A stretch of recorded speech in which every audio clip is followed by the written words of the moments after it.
For 1,000 years, Rome was the world. From a village on 7 hills beside the Tiber, it had grown into an empire that ringed the entire Mediterranean, from the rain-soaked walls of northern Britain to the deserts of Egypt, from the Atlantic coast of Spain to the headwaters of the Euphrates. It gave that vast expanse a single law, a single network of stone roads, a common coinage, aqueducts and baths and libraries and cities, and a peace, the Pax Romana, such as the region would not know again for more than 1,000 years after it was gone. The Romans called their capital the Eternal City, and they more than half believed it. It seemed impossible that anything so total could ever end. And yet by the year 400, the empire was groaning under strains that had been building for generations. It had already split in two.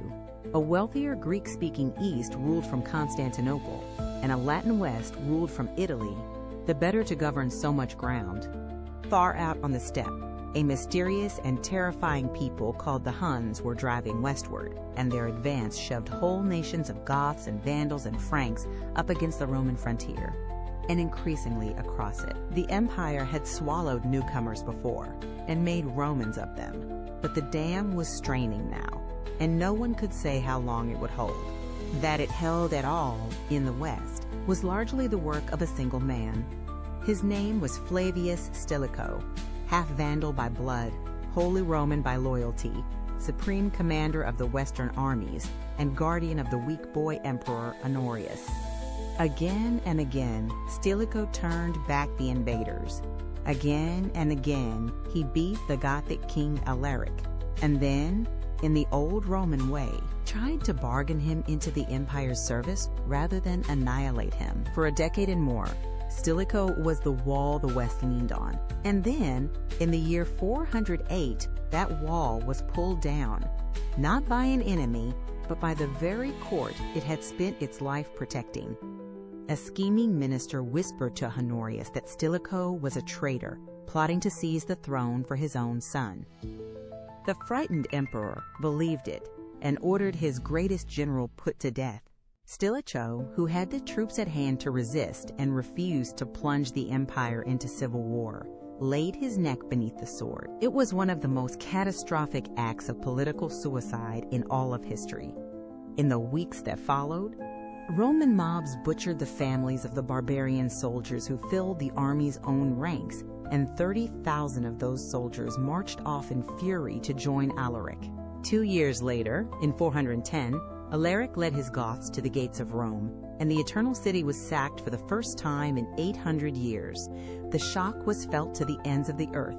The emperor met the news, so the story goes, with a flash of relief before horror.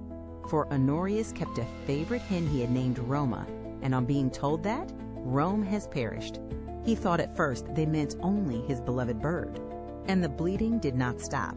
Within a single lifetime, the West lost Britain, then Gaul, then Spain, then the golden grain fields of North Africa, dissolving into a patchwork of barbarian kingdoms until, in the year 476, a Germanic general deposed the last emperor, a boy as it happened, named Romulus, after the founder of Rome itself, and did not trouble to name another.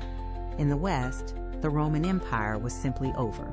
But our world is only one of many. Time runs in branches, and every branch turns on a single moment that might have gone another way, a death warrant signed, or a death warrant torn in two. Somewhere in that endless web of what-ifs lies a reality in which Honorius does not murder the one man holding up his world.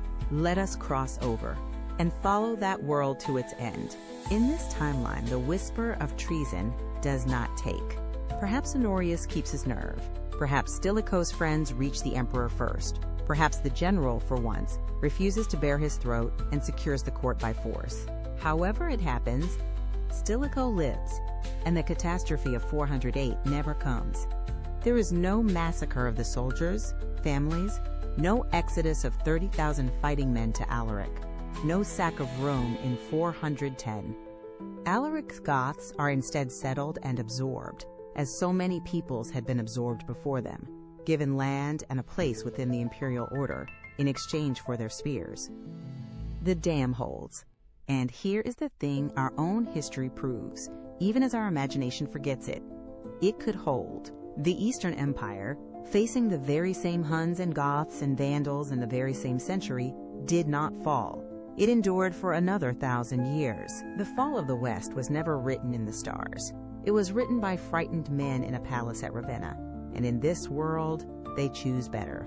The storms still come. Attila and his Huns still descend upon Europe in the 450s, but a West that never suffered the collapse of 410, still holding Gaul and rich Africa, still fielding a real army, meets him and turns him back exactly as it did even in our broken timeline on the Catalonian plains. Attila dies. His empire of terror dies with him, and the great migrations gradually subside. The Western Roman Empire bends and adapts and survives. It is not the marble empire of Augustus and the togaed Senate that Rome was already long gone. It becomes something new, a Christian empire, its legions ever more Germanic, its old gods given way to the cross, its heart drifting from a Rome that is now more holy symbol than working capital. But it survives as a state, with its laws, its bureaucracy, its coinage, its roads, its schools, and above all, its unbroken thread of memory. And that unbroken thread changes everything. The true tragedy of Rome's fall in our timeline was never the barbarian at the gate. It was the slow unraveling of a civilization, the roads left to crumble, the aqueducts run dry, the great libraries scattered and burned, literacy collapsing until an emperor of the resurrected West could barely sign his own name. The accumulated knowledge of the ancient world, its engineering, its medicine, its philosophy, and its science was lost across much of the West, and would have to be painfully rediscovered 1,000 years later in an age we would name the Renaissance, the rebirth, precisely because so much had first had to die. In a world where Rome endures, none of it dies. The classical inheritance is copied and recopied without a break. Greek science passes hand to hand down the unbroken centuries. The schools never close. There is no 1,000-year wait for a rebirth, because nothing was ever buried. A civilization that in our world had to climb twice out of the very same valley here, climbs only once and simply keeps on climbing. The shape of everything else is different too. In our timeline, when the imperial state died, one institution survived it. The Church and the Bishop of Rome inherited the authority of the fallen empire until the Pope became a maker and breaker of kings. In a surviving empire, the Church remains what it always was in the East, a pillar of the state, subordinate to the emperor, never a rival throne above him. There is no medieval papacy commanding armies and humbling emperors in the snow, no independent power of the cloth, and so, perhaps, no Reformation 1,000 years on to tear it all apart. Nor do the nations of our world ever take shape. France, Spain, Germany, England, every one of them was born in the rubble of the Western Empire, and in this world that rubble never falls. There is no France and no Germany, only Rome, one sprawling, Latin, Mediterranean civilization where our history raised a quarrelsome family of separate and striving kingdoms. Even the map of faith is redrawn. In the 7th century of our own history, the armies of a new religion swept out of Arabia and tore away Rome's oldest heartlands, Egypt, Syria, the whole southern shore of the Mediterranean, from a world left exhausted and hollow by the long duel between Byzantium and Persia. But a Mediterranean still ringed by a single, intact, confident Rome is a far harder wall to breach. The great Arab conquests might have broken against it and been contained, or blunted into a frontier war rather than a flood. And the inland sea, the Romans called Mare Nostrum, our sea, might have stayed exactly that for centuries longer. A Roman lake in a world our own history split forever between Christendom and the House of Islam. But that very unity carries a hidden price, and it is the same price we have glimpsed before on these journeys. Our modern world, with its science and its exploration and its restless invention, was forged in no small part by Europe's fragmentation, full of by a continent of jealous rival states. forever driving one another to build better ships and better guns and to sail off the edge of the known map in search of any advantage over a neighbor.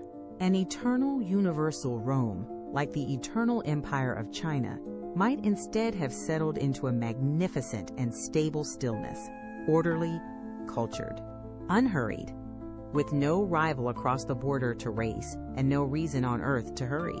The age of exploration that flung our world across the oceans might never once have set sail. It is entirely possible that a Rome which never fell would have handed us a far more peaceful world, and a far less dynamic one, a world still contentedly admiring its own aqueducts in the year 2000. For we ought to be honest about the empire we are mourning. Rome was a wonder, but it was also a slave society of staggering cruelty, a military autocracy that entertained itself, with men butchering men in the arena, that crucified rebels by the thousand and erased whole peoples it could not absorb. To keep Rome is to keep all of that as well. Chattel slavery institutionalized for centuries longer, the boot and the sword and the tax farmer, the single human being forever counting for nothing beside the state. And there is a deeper truth beneath even that. No empire is eternal, whatever it may call itself. A Rome that survives the year 476 does not survive forever. It would still meet its plagues and its civil wars and its own long line of mad and murderous emperors, still bloat and crack and transform until, in some other century and some other fashion, it too would pass into something its founders could never have recognized. Never fell is a child's fantasy. What we are really imagining is only a Rome that fell more slowly and differently and later. That is the quiet lesson hiding inside this what if. We speak of the fall of Rome as though it were a single thunderclap, a barbarian horde, a city in flames, an empire toppling in an afternoon. But Rome did not fall in an afternoon. It was failed, slowly, by small and frightened men in comfortable rooms, until the day a nervous boy in a palace signed away the one life that was holding his whole world together. The eternal city was not so much conquered as abandoned by its own. And everything we have since built upon the long ruin that followed, every cathedral and university and parliament, every restless nation of the West, rose in the shadow of that fall. We are, all of us, the children of the wreckage. The strange and humbling question is whether we would trade the world that the wreckage made for the eternal, orderly, unchanging Rome that might have stood forever in its place. This has been Historically Parallel.